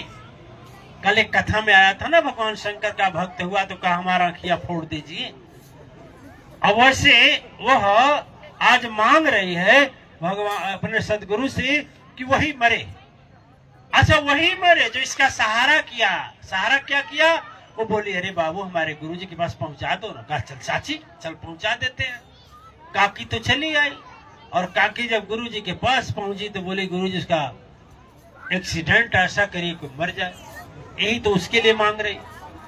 जब भावनाएं दिव्यात्माएं हमारे अंदर बदले की भावना होती है, ऐसे हालात में आप बताइए आपको क्या उसका यह मांग अच्छा लग रहा है? आपको मन को अच्छा लग रहा है? यदि आप सत्संगी हैं, आपको अच्छा नहीं लग रहा है तो आपका जो परम पिता परमात्मा है उनको अच्छा लगेगा? सदगुरु को अच्छा लगेगा? तो ये बताइए बदले की भावना से जो प्रार्थना किया जाए, क्या बदले की भावना कभी होती है? पूर्ण नहीं होती है। लेकिन तप बल भी प्रसदा बरियारा, तप बल से सधर ही मही भारा। तपस्या का बल है। विश्वामित्र तपस्या करना शुरू कर दिए। अब तपस्या बहुत अगाध हो गई। तो उस समय एक त्रिशंकु राजा थे। त्रिशंकु राजा के जानते होंगे, नाम सुने होंगे। त्रिशंकु राजा थे। तो राजा गए गुरु वशिष्ठ के पास और बोले कि एक ही इच्छा मोही है, सुनहु मुनिनाथ, या मैं जाऊं निज स्वर्ग को ले इस तन को साथ। बोले कि महाराज गुरु वशिष्ठ जी महाराज हमको ऐसा कर दीजिए कि शरीर सहित भेज दीजिए। कहाँ भेज दीजिए? स्वर्ग भेज दीजिए। वशिष्ठ जी बोले अरे भाई मूर्ख है क्या? वह शरीर एक बाल तक नहीं जाता है। तो शरीर तुम्हारा कैसे जाएगा? ये नहीं जाएगा। कहा नहीं जा सकता है, तपस्या से तो सब कुछ हो सकता है। बोले नहीं जाएगा। कहे हम तो जाकर रहूंगा। चले गए दक्षिण दिशा है जहां हम लोग यही तपस्या कर रहे थे, पर्वत पर जाकर के। कौन? विश्वामित्र जी। पता कराते लगाते पहुंचे। कहे कि महाराज आप बहुत तपस्या किए, हमको स्वर्ग भेज दीजिए ना। और बोले स्वर्ग भेज दें? वशिष्ठ के पास गया था, बदला तो वशिष्ठ से लेना था, याद रखिए। बोले हाँ गया था। क्या बोले? बोले नहीं जा सकते हो। कहे तब तो मैं भेजूंगा ही, उससे बदला लेकर रहूंगा। वो क्या समझता है, उससे हम कब सकती है कहा हमको। और सचमुच भेज दिए। जब भेज दिए, कुछ लोग इसमें बीच में एक बात कहते हैं, कहीं है शास्त्र में भी है कि वशिष्ठ जी अपने लड़के के पास भेजे। लड़के ने कहा पिताजी के पास गए थे। बोले हाँ पिताजी के पास गए थे। तो कहे क्या बोले? कहे नहीं जा पाओगे। बोले नहीं जा पाओगे। तो बच्चे श्राप दे दिए कि जाओ मैं श्राप देता हूं कि तुम्हारा पूरा शरीर सड़ जाए। इस तरह शरीर दुर्गंध देने लगा। अब जब यह गए तो विश्वामित्र जी ने कहा घबराओ नहीं, मैं भेजता हूं। और विश्वामित्र जी अपने तपोबल से भेज भी दिए। लेकिन वहां से इंद्र और देवताओं ने धक्का मारकर नीचे फेंका। जब नीचे फेंका तो जबरदस्ती से रोक दिया, तो बीच में लटके रहे त्रिशंकु। आज भी हम लोग कहते हैं त्रिशंकु जैसा बीच में लटके तो उनके मुंह से लार टपकी, और वही लार कर्मनाशा है। कर्मनाशा नदी चंदौली जिला में है। तीर्थों में उसका स्नान निषेध बताया गया है, सब कर्मों का नाश कर देती। ओम। कर्मनाशा नदी वहीं से निकली। अब जब वो ढकेल दिया गया तो वहीं से चिल्लाने लगे, गुरुजी हम क्या करें, कहां जाएं? आप नीचे से धक्का दे रहे हैं, देवता ऊपर से। बोले लटके रहो। बोले रे गुरुजी कब तक लटके रहे? कह रुको, हम तुम्हारे लिए स्वर्ग बना देते हैं दूसरा। विश्वामित्र स्वर्ग का निर्माण करने लगे, और स्वर्ग का निर्माण जब करने लगे तो ब्रह्मा बोले अरे भाई वो उसी तरह से ठीक है, जाने दो। आज भी त्रिशंकु लोक है एक, अभी हमारा विज्ञान वहां नहीं पहुंच पाया है, लेकिन त्रिशंकु लोक है, वह भी आज भी लटके हैं। विश्वामित्र जी महाराज वहीं से जब लटके रहे तो ब्रह्मा समझाए कि देखिए भाई दूसरी सृष्टि रचना मत करिए, जो है कि अवज्ञा होगा, शास्त्र का मर्यादा, सतगुरु की मर्यादा, परम शक्ति सत्ता की मर्यादा उल्लंघन होगा। इनको हम सारी व्यवस्था कर दे रहे हैं सुखी से। लेकिन उन्होंने अपने तपस्या के प्रभाव से इनको भेज दिया स्वर्ग। तपस्या के प्रभाव से लोक का निर्माण करने लगे। यही कारण याद रखे मैं कहता हूं न कि जब तक कृपा गुरु की ना होई, सत्य धर्म साथी नहीं सोई। जब तक सदगुरु की कृपा के साथ तपस्या नहीं करते हैं, हमारा जो भी तपस्या होता है वह समाप्त हो जाता है। जैसे आपके बैंक का पैसा है, बैंक का पैसा कितना हो है, इन खर्च करते करते एक समय होगा खाली हो जाएगा ना, लेकिन उसमें पड़ता रहेगा तो नहीं खाली होगा। उसी तरह से जब सदगुरु रहते हैं तो सदगुरु की कृपा से हमें पुण्य शक्ति प्राप्त होती है। विश्वामित्र की सारी तपस्या नष्ट। यही कारण गुरु बिनु माला फेरते, गुरु बिनु करते ध्यान। बिना गुरु के कर रहे थे, निष्फल हो गया, बेकार हो गया। दूसरा जैसे हाथ उठाए आकाशवाणी हुई कि सुनो विश्वामित्र सारी तपस्या वृथा हो गई है, अब तेरे पास कुछ नहीं बचा। तो अब क्या करें? तो पश्चिम दिशा में गए, पुष्कर में, जहाँ ब्रह्मा जी का मंदिर है। पुष्कर में तपस्या करना शुरू किए। बहुत दिनों तक तपस्या किए। जब वहां तपस्या किए तो सोचा ही इंद्र तब ही मन माही। इंद्र सोचे भाई ये तो तपस्या में कहीं हमारा राज्य ही न ले ले। तो इंद्र क्या किए? मेनका को भेज दिए। आप लोग सुने होंगे मेनका आई। मेनका जब आई तो मेनका के साथ भूल गए अपने तपस्या का, और सांसारिक व्यवहार ऐसा किए कि शकुंतला नाम की जो लड़की पैदा हुई। अजय शकुंतला नाम की लड़की पैदा हुई तो आकाशवाणी हुई, सुनो राजन तेरा तपस्या भंग हुआ, ऋषिवर होकर कैसा कर डाला। तुझे वासना पर काबू नहीं, इसलिए सारी अपने वरदान को धो डाला। अब कुछ ना तुझको मिलने वाला, शून्य महा कहलाएगा। लाख उपाय करो लेकिन तेरे सामने कोई शक्ति का वर नहीं आएगा, किसी शक्ति का वरदान नहीं आएगा। बोले अब क्या करें? उसके बाद फिर और आगे बढ़े, उत्तर की ओर बढ़े। उत्तर की ओर जाकर तपस्या करने लगे। तपस्या करते करते करते करते इस बार विचार किए थे कि बहुत तपस्या करेंगे, इतना तपस्या करेंगे, इतना तपस्या करेंगे कि धरती को हिलाकर रख देंगे। ठीक है, लेकिन जो कहा गया कि गुरु बिनु माला फेरते, गुरु बिनु करते दान, बिना गुरु सब निष्फल गया, कहते वेद पुराण। जब गुरु नहीं है तो सब निष्फल है। और गुरु की प्राप्ति इतना आसान नहीं है दिव्यात्माएं। जब तक पूर्व जन्म का भाग इकट्ठा नहीं होता है तब तक यह मन सदगुरु को पाने के लिए योजना नहीं बनाता और शुभ संजोग भी नहीं इकट्ठा करता है। और यदि आप जाते भी हैं तो मन की ऐसी भावनाएं होती हैं जो आपको सदगुरु के पास जाने ही नहीं देती। और सदगुरु को पाने के लिए बहुत पुण्य कर्म करने पड़ते। एक बार की बात थी, सदगुरु के विषय में आपको बता दें कि बुद्धा अवतार हुआ था।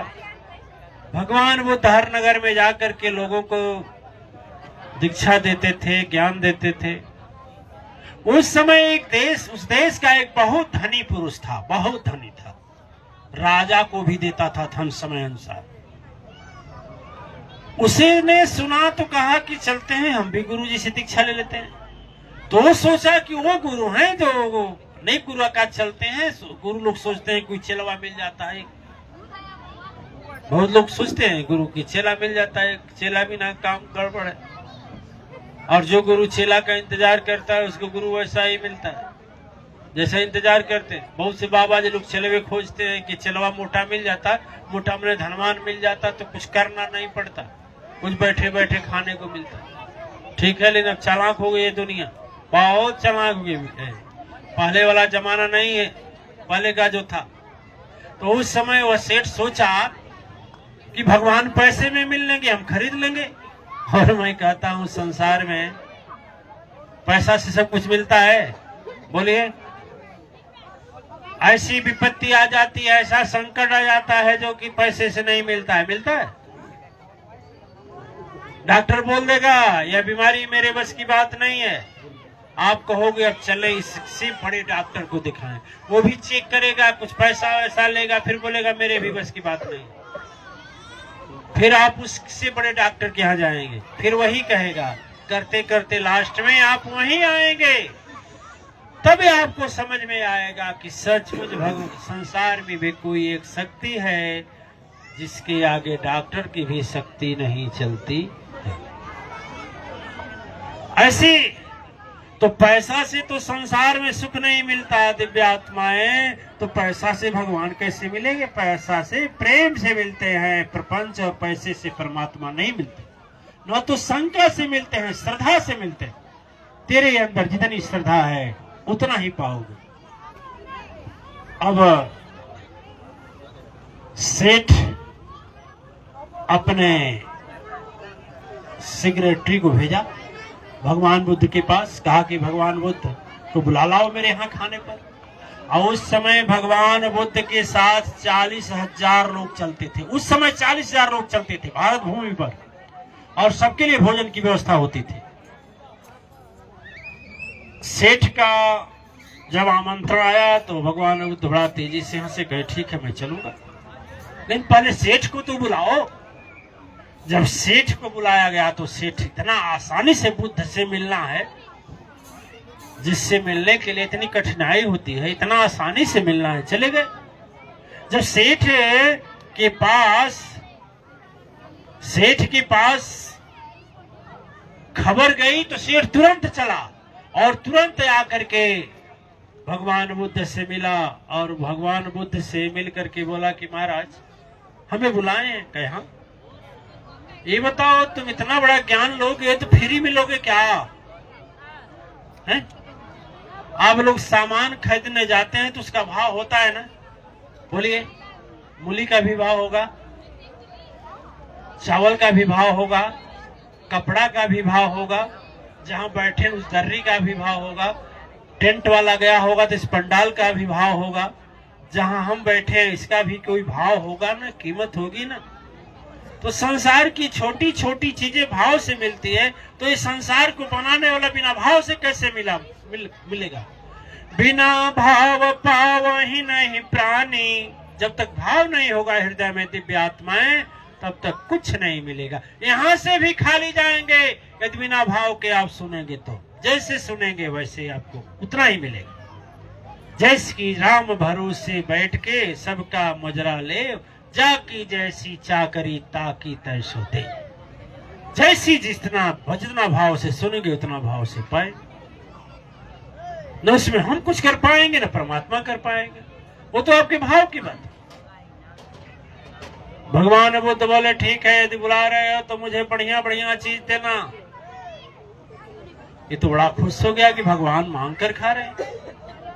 और जब घर गया तो अपने घर वाह, पूछना क्या है, खूब महंगा चावल बासमती का कि कौन जो सबसे महंगा था चावल मंगाया, घी मंगाया, केसर मंगाया, पंचमेवात मंगाया, बनवाया खीर, बहुत बढ़िया। बुद्ध की सारे अनुयायी चले 7 भिक्षु और सब लोगों की पंक्ति पड़ गई। लेकिन जाते समय भगवान बुद्ध के साथ एक उनका अति प्रिय शिष्य था जिनका नाम था आनंद। और भगवान बुद्ध चलते थे तो एक लकड़ी का चंबल की तरह होता था, कटोरा भी का कटोरा नहीं, चंबल की तरह होता लकड़ी का, जिसमें कुछ रख करके ग्रहण किया जाए, तो वही लेकर चलते थे। तो रास्ते में जाते समय देखे गाय बिष्टा की, गाय गोबर की थी, गोबर जानते हैं ना, तो गोबर की थी, तो गोबर में गोबड़ौरा होते हैं ना, पड़ गए थे। तो मक्खियां भनक रही थी। तो बुद्ध जी ने कहा कि ये काम करो, आनंद से कहा कि काम करो, इसी को मेरे चंबल में डाल दो। तो अच्छा दूसरा कोई शिष्य रहता तो बोलता क्या करेंगे, ये क्या करेंगे उसमें डालकर। लेकिन गुरु की माया गुरु ही जाने, बिरथा जान न पाएगा। वृथा लोग नहीं जान पाएंगे। और वह क्या किए, उसमें उठा करके रख दिए गोबर को। आनंद के साथ बुद्ध जी पहुंचे। बुद्ध जी जब पहुंचे सेठ के यहाँ, तो सेठ बड़े आदर पूर्वक उनको सोने के सिंहासन पर बैठाया, खूब बढ़िया आगे टेबल लगाया, चांदी का गिलास, चांदी का फला ढकान सब कुछ लाकर रखा। अपने हाथ से खाना खिलाने चला। रानी भी चली, और जो उसकी रानी माने रानी कौन थी, वही सेठानी चली। कहीं महाराज जी खीर लाए हैं, लीजिए। गोबर से भरा हुआ चंबल था, उठाए कहीं इसी में डाल दो। बोले महाराज बड़ी विचित्र है, उसमें डाल दें। अरे उसमें गोबर है। कह रहे गोबर है तो क्या है, डालना इसमें।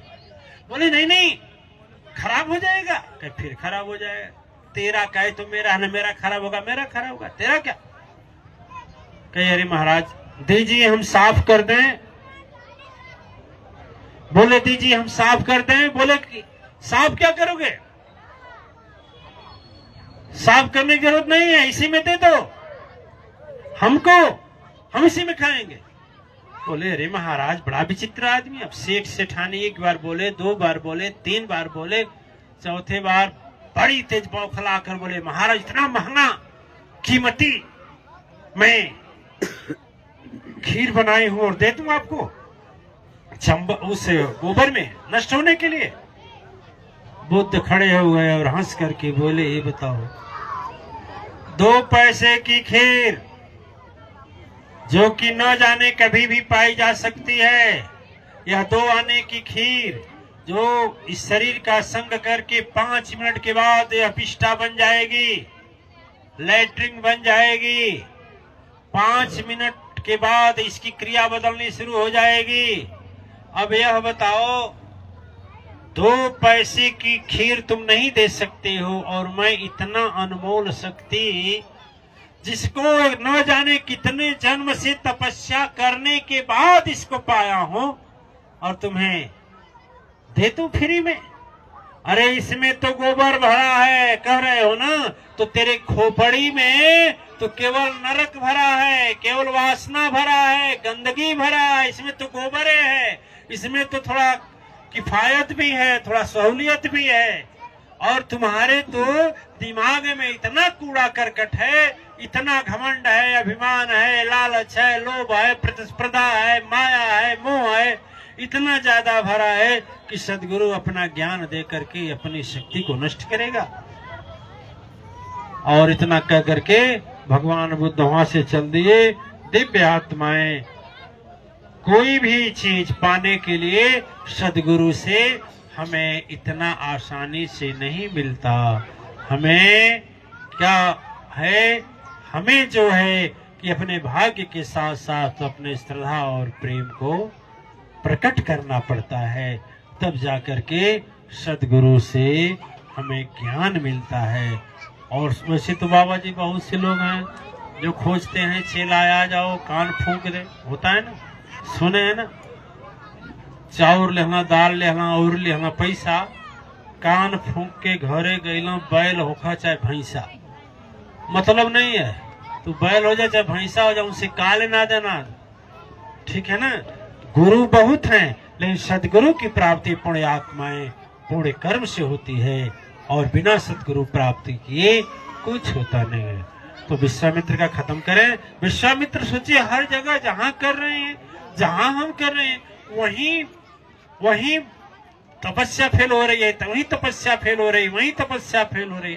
तो चली गई जगह जंगल में और मौक बन गए, गुम, चुप, न बोलना न ढोलना। तपस्या जब अधिक हुआ, फिर ब्रह्मा को चिंता आई, तो इस बार मेनका को नहीं रंभा को भेजे।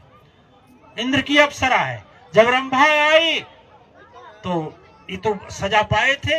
विश्वामित्र जी बोले कि तुम फिर आ गई, मैं जाओ श्राप देता हूं कि तुम अब क्या हो जाओ, पत्थर हो जाओ।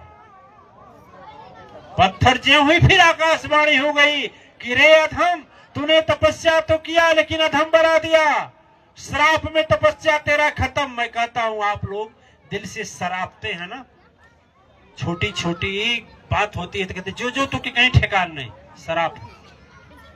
कितने हम तो देखे हैं माता पिता बच्चे को भी बोलते हैं ना, पढ़े लिखे लोग बोलते हैं। एक प्रोफेसर हैं हमारे यहाँ के, क्या नाम ले वो भी देख रहे हैं, प्रोफेसर हैं, उनका लड़का डिग्री कॉलेज का छात्र था। एक बार आया मोटरसाइकिल का मांग किए, अब कुछ ऐसा शब्द बोल दिए, लड़का को लग गई बात, हृदय में त्याग दिया, घर त्याग दिया। मेरे यहाँ रोते हुए आए, गुरुजी दया करिए, मेरा लड़का चला गया। हमने कहा आप समझे, लड़का जहां लड़ कर ले, तो लड़के को सुधारने के लिए क्या होना चाहिए, लड़के जब अपने बराबर हो जाएं तो अपने बुद्धि से व्यवहार करना चाहिए। लड़के से यदि झगड़ा करके करेंगे तो आपका नहीं सुनेंगे और सोचेंगे हम माता पिता हैं, मैं जन्म दी हूं, मैं पालन किया हूं, करे ऐसे नहीं करेगा, मैं दावा करता हूं। जब 14 वर्ष के बाद हुआ, 14 वर्ष के बाद हुआ बच्चा, तो बच्चा का व्यवहार मत करिए उसके साथ, उसको बुद्धि से कंट्रोल करिए। यदि बुद्धि से कंट्रोल करेंगे तभी आपकी बात मानेगा, नहीं तो नहीं मानेगा। लिख लीजिए। और कल भर क्या करती हैं देवियां, यदि लड़का का शादी हो गया और लेकर के बंगलौर चला आया तो उसकी सू जाएगी तो क्या कही गुरुजी से, गुरुजी जब से बंगलौर गई बा ना, ऐसन मतिया मर ले बा हमारे लइकवा कि भवनों तक ना करेला, पैसा तो बतिए छोड़। अब बताइए 20 वर्ष तक लड़के का आप पालन पोषण की, कौन संस्कार दी थी कि 5 महीना बंगलौर गए हुआ मत मार ली, अब 20 वर्ष में आप नहीं मत मार पाए।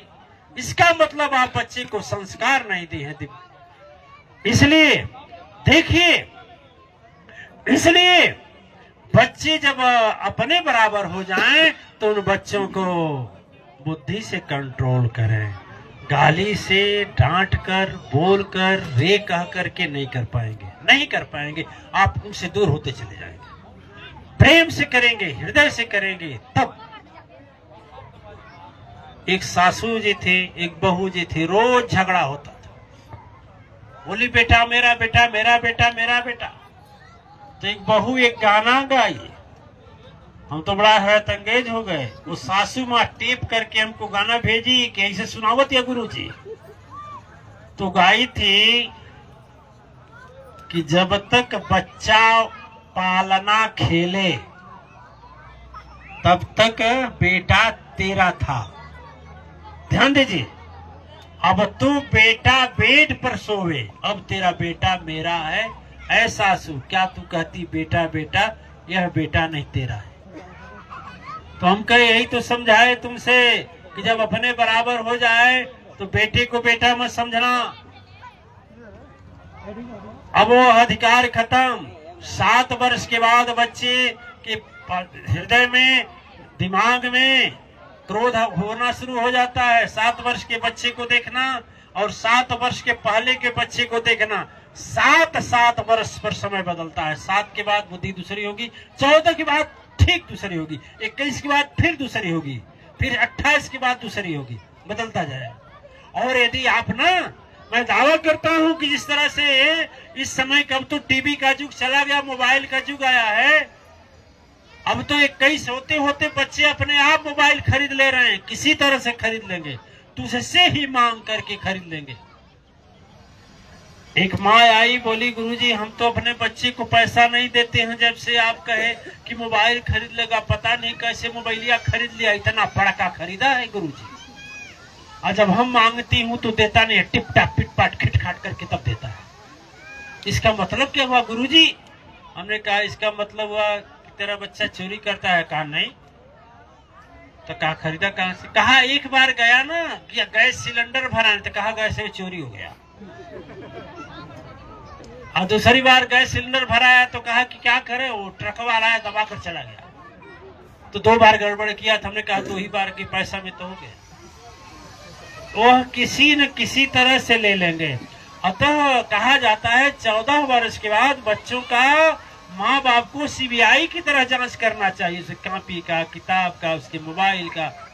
तब जो है कि बच्चा की संस्कृति अच्छी होगी, नहीं तो उसका संस्कार अच्छा नहीं होगा। कुछ लोग तो सीधे जानते हैं मार डांट पंचायत झगड़ा। कितना तो बुढ़वा कहते हैं ना, देख ना सुधर में ना सजी जमीन अब लिखते हैं फलनवा के। तो ये बोली जो जा लिख देखा धमकी मत जा जा जा जा, हम उतना क्यों ले बड़े। तो बच्ची को सुधारने के लिए, अच्छा कुछ माँ बाप बोलते ही नहीं है, नाराज हो जाएंगे, जाओ मैं नहीं बोलूंगा। याद रखना, नाराज इसलिए होते हैं कि सुधर जाएगा। और मैं कहता हूं बोलना छोड़ेंगे तो भी नहीं, वह सुधरेगा और बिगड़ेगा। उसको सुधारने का ही तरीका है कि सीबीआई की तरह, जैसे सीबीआई पढ़ती है, बच्ची को दुलार प्रेम से सुधारेंगे, बुद्धि से सुधारेंगे तो सुधर जाएगा। उस तरह से नहीं सुधरेगा। लड़का का मतलब हुआ ना लड़के लो। कैसे लो? लड़के लो। लड़के माने जहां रहे तहें लड़ो। यहाँ आवे तो भी लड़ो, खेल में जाओ तो भी लड़ो, स्कूल में जाओ तो भी लड़ो, खेल में हार हो जाए तो भी लड़ो, खेल में जीतो तो भी लड़ो, पड़ोसी कहाँ जाओ तो भी लड़ो, ट्रेन में जाओ तो भी लड़ो, जहाज में जाओ तो भी लड़ो, बस में जाओ लड़ो लड़के। बाप से रहो तो भी लड़के लो, माँ से हो तो लड़के लो, लड़के। एक महाराज जी जा रहे थे, साधु बाबा, लंबी लंबी दाढ़ी थी, ट्रेन में जा रहे थे, चढ़ गए 5 लड़के, 5 उदंड, 5 कूदने लगे, कांपने लगे, ऐसे वैसे वैसे। 5 ने कहा चल एक काम करते हैं, इस आप लोग देखे होंगे कि ट्रेन में एक जंजीर होती है और जंजीर को खींच देने से क्या होती है, ट्रेन लेकिन रुक जाती है। और यदि उचित कारण नहीं हुआ तो क्या लगता है, फाइन लगता। एक लड़का कहा कि अच्छा एक काम करते हैं, चल ट्रेन जंजीर खींचते हैं। तो एक बोला खींच तो देंगे, देख नीचे लिखा है कि जुर्माना भरना पड़ेगा। कहा चल यार जुर्माना भरना पड़ेगा, चल 200 रुपया निकाल। 5 200 रुपया निकाले, कितना हुआ 1000। कितना हुआ? कहे थोड़ा बजा लिया जाएगा यार। 200 निकाला, 200 निकाला, 200 निकाला। और जो सबसे उसमें का हेड था, कहा इसकी उसको दे दो, वो अपना पॉकेट में रख लिया। कहा देख 1000 रुपया हो गया, अच्छा मौज मस्ती करेंगे, खींचेंगे, टीटी आएगा, 500 दे दिया जाएगा, क्या करना है। तब तक एक और लड़का कहा, बड़ा खुरापाती लड़का, कहा अरे काहे लिए दिया जाएगा, हम लोग इसी बुढ़वा को लगा देंगे, यदि साधु बाबा इन्हीं को लगा देंगे। वो बेचारा हाथ जोड़कर रोने लगे, अरे बाबू नहीं भैया नहीं बाबू, मेरे पास पैसा नहीं। का नहीं नहीं, खूब मजा आएगा जब पुलिस आएगी और टीटी आएगा, बुढ़वा को मारेगा, गिड़ाएगा, खूब गिड़ाएगा, खूब मजा आएगा, मस्ती लिया जाएगा। लड़के ही लेना है, घर से भी लड़के ही लिए होंगे, माँ से चाहे बाप से, पत्नी से भी लड़के लोग ले रहे हैं। अब तो एक एक पियक्कड़ है, पत्नी का जेवर तक लड़के ले रहे हैं, लड़ाई करके ले रहे हैं और बेच कर पी जा रहे हैं। अब क्या हुआ, 1000 रुपये उसकी जेब में रख दिया, कहा यार रख, 1000 रुपये बच जाएगा। अब बुढ़वा जेल में जाएगा, बुढ़वा कहा ये कौन है, साधु बाबा मस्ती करना, भजन करना, आओ साधु बाबा गिड़ाने लगे, नहीं बाबू नहीं बाबू। इतना ही में एक नौजवान खींच दिया, सभी नौजवान थे, खींच दिए। ट्रेन रुक गई और इतने में टीटी चढ़ा, पुलिस भी साथ में थी। क्या हुआ, क्यों खींचा गया? बोले कि एक खींचा है, एक बोला नौयुवक बोला खींचा, बुढ़वा खींचा। तो हाँ महाराज जी हम भी देखे हैं। तीसरा बोला हम भी देखे हैं। चौथा बोला हम भी देखे, हमारा जी बुढ़वा खींचा। पांचों बोल दिए। कहे बाबा तुम खींचे हो? बोले हाँ बाबू। कहे हाँ क्या करे? हाँ बाबू खींचे। कहा क्यों खींचे हो? चलो जेल में। कहा महाराज क्यों खींचे, हमारे पास 1000 रुपया था, इन्होंने चुरा लिया, देखिए जेब में रखा है, गिनिए 1000 रुपया होगा, गिन लीजिए साहब, हम क्या करें, हम भी मजबूर थे ना, हम क्या हुआ? कहे भाई तुम पैसा लूटता है? नहीं हम लोग का पैसा, क्या हम लोग का पैसा है, ये कैसे जान गए कि 1000 रुपया? निकाल पहले निकाल। अब पुलिस 4 तमंचा लगाई, पैसा बाबा को दिलाई और जब जाने लगे तो बोले देख बाबू लड़कों को सुधारना है ना तो बुद्धि से सुधारना चाहिए, जाओ अब आज के बाद से किसी साधु वृद्ध आत्मा को परेशान नहीं करोगे। तो बूढ़े आत्माएं जब भी बच्चों को हमें सुधारना है तो कैसे सुधारें? उसे अपने बुद्धि से सुधारें। तो विश्वामित्र का अहंकार गुरु मिले तब न जाए, गुरु तो मिले नहीं, अहंकार जाए कैसे? समय बीत गया, समय चलता गया, अंत में जब मेनका के श्राप से भी मेनका को श्राप दिए और तपस्या भंग हो गया, तब कहे कि हमारा तपस्या बार बार भंग हो रहा है, चले गए हिमालय पर। और जब हिमालय पर गए, हिमालय पर इतना घना घोर तपस्या की कि आकाश से एकदम वायुमंडल प्रदर्शित हो गया संपूर्ण विश्व में।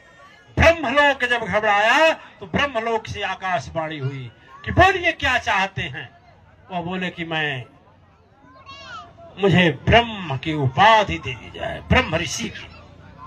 बोले ब्रह्म ऋषि उपाधि प्रजापति सम सुनाए। प्रजापति सम कहे जाए ये ठीक है, प्रजापति सम तो दे दिए, लेकिन उस धरती पर उस समय गुरु वशिष्ठ जी थे। वशिष्ठ जी ब्रह्म ऋषि थे। वो बोले जब तक वह न उपाधि दे तब तक कैसी उपाधि? फिर देखिए अहंकार और क्रोध पैदा हुआ। बोले कि अब चल रहे हैं कि 2 में से 1 रहेगा, उसको काट देंगे, वशिष्ठ को जब काट देंगे तो हम ही एक बच जाएंगे, हम ही रहेंगे क्या? ब्रह्म ऋषि रहेंगे। और चले आए फारसा लेकर के कुटी के पीछे चले गए ब्रह्म ऋषि के। उस समय चांदनी रात खिली हुई थी। वशिष्ठ जी बोले देखिए इतना बढ़िया चांदनी रात है, इतना जिस तरह से वशिष्ठ जी की तपस्या की निर्मलता। अरुंधति वशिष्ठ जी की धर्म पत्नी बोली नाथ वो तो आपके कितने बच्चों को मार डाले और चुपके से सुन रहे हैं सारी बात और आप उनका जस गा रहे हैं। कहे देखिए जस इसलिए गा रहे हैं, तपस्या तो है लेकिन उनके अंदर केवल क्रोध और अहंकार है। यह दो जिस दिन विदा हो जाए वह ब्रह्म ऋषि हो जाए। विश्वामित्र के मन में ग्लानि हुई कि बाप रे बाप हम राज्य का पद कभी छोड़ दिए, तपस्या भी कर डाले, लेकिन हमारे दिल में आज भी राजा होने का घमंड, छत्री होने का घमंड नहीं गया। धिक्कार है मुझको और इसीलिए मैं ब्रह्म उपाधि नहीं पा रहा हूं। अधन्य है गुरु वशिष्ठ जी किनके इतने बच्चों को मार डाले, किसी को एक बच्चा मार डाल रहे तो कितने साल तक लड़ाई करेगा। एक किसी के बच्चे की हत्या कर दिया जाए, देखिए आपसे कैसा बदला लेने को सोचता है।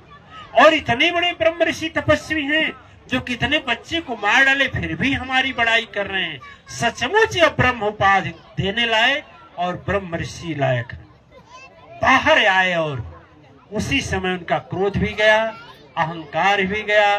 कहा जाता है कि सदगुरु की वाणी एक यदि हृदय में आ जाती है दिव्यात्माएं तो जन्म जन्म के लगे हुए पाप को नष्ट कर देती है और यह जीवन नैया भी उस पार लग जाता है। इस तरह से हम देखें, इस तरह से हम सोचें तो गुरु बिनु माला फेरते, गुरु बिनु करते दान, बिना गुरु सब निष्फल गया, कहते वेद पुराण।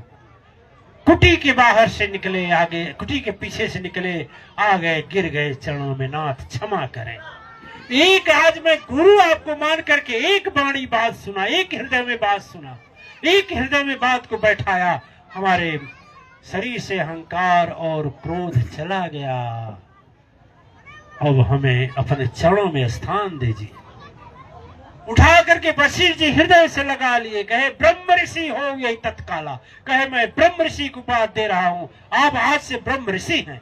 और उसी समय से विश्वामित्र क्या हो गए, ब्रह्म ऋषि हो गए। उनके हृदय से क्रोध और अहंकार चला गया। कुछ लोग प्रश्न करते हैं कि आखिर जब इतने तपस्वी थे, इतने वीर महापुरुष थे, तो काहे ने राक्षसों को अपने मार डाले होते, ताड़का को मार डाले होते, मारीच को मार डालते, सुबाहु को क्यों नहीं मार डाले? इसीलिए नहीं मारे कि वह गुरु बना लिए थे और गुरु को अपना क्रोध और अहंकार समर्पण कर चुके थे। इसलिए उन्हें जा करके अवधपुरी से राम और लक्ष्मण को लाना पड़ा। दिव्य आत्माएं जब जब धर्म का प्रचार हो तब तब आपको भी अपने बच्चे को और अपने स्वयं आगे धर्म के लिए आगे रहना चाहिए, आगे चलना चाहिए। वही महान होता है, वही पुण्यवान होता है, वही पूजनीय होता है।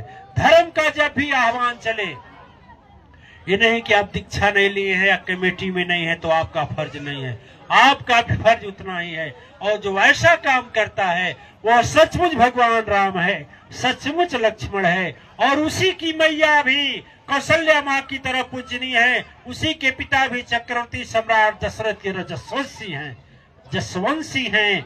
और जो विध्वंस की बात सोचता है, उसको बिगाड़ने की बात सोचता है, वह क्या है, वह रावण की श्रेणी में आता है, मारीच की श्रेणी में आता है, खरदूषण की श्रेणी में आता है। वशिष्ठ जी तो जो किए सो किए, लेकिन उस समय केवल विश्वामित्र ऐसा यज्ञ कर रहे थे जो आप यज्ञ किए हैं। यज्ञ में बड़ी शक्ति है। यज्ञ का पुत्रेष्टि यज्ञ श्रृंगी ऋषि कर चुके थे और तीनों लोक के स्वामी को, क्षीर सागर निवासी को, विश्व ब्रह्मांड के पालनकर्ता को छोड़ करके यज्ञ के प्रभाव से और चक्रवर्ती सम्राट राजा दशरथ के घर में अवतरण होने के लिए मजबूर होना पड़ा। यज्ञ में इतनी शक्ति है। और फिर रावण राज्य का विनाश करने के लिए, राम राज्य स्थापना के लिए विश्वामित्र जी यज्ञ कर रहे थे। उस यज्ञ की रक्षा के लिए कोई राजा आगे नहीं आया, कोई देवता आगे नहीं आया, कोई संत जन आगे नहीं आया, कोई जो है सोशल समाज सेवी नहीं आए। अकेले विश्वामित्र सन्यासी होकर के अलख जगाए और अंत में रावण राज्य का विनाश हुआ, राम राज्य की स्थापना हुई। उस तरह से हम इस वाणी से आपको, इसी वाणी को बताते हुए मैं अपने वाणी को विराम दे रहा हूँ। पुण्यात्माएं कि अपने जीवन में सत्य और धर्म स्थापना में यदि कहीं भी मौका मिलता है तो तन मन और धन से उसमें साथ हो जाना चाहिए और साथ हो करके उसको सफल बनाना चाहिए। जिन्हें सदगुरु नहीं हो उन्हें सदगुरु अवश्य बनाना चाहिए। सदगुरु खोजना काम है तेरा, उन्हीं के चरण में सुख का सवेरा। घर घर में शांति कैसे होगी, सदगुरुवर के ज्ञान से। पुण्यात्माएं इसी के साथ साथ समापन करते हैं। कल लास्ट है, आप लोग समय से आ जाएंगे। हो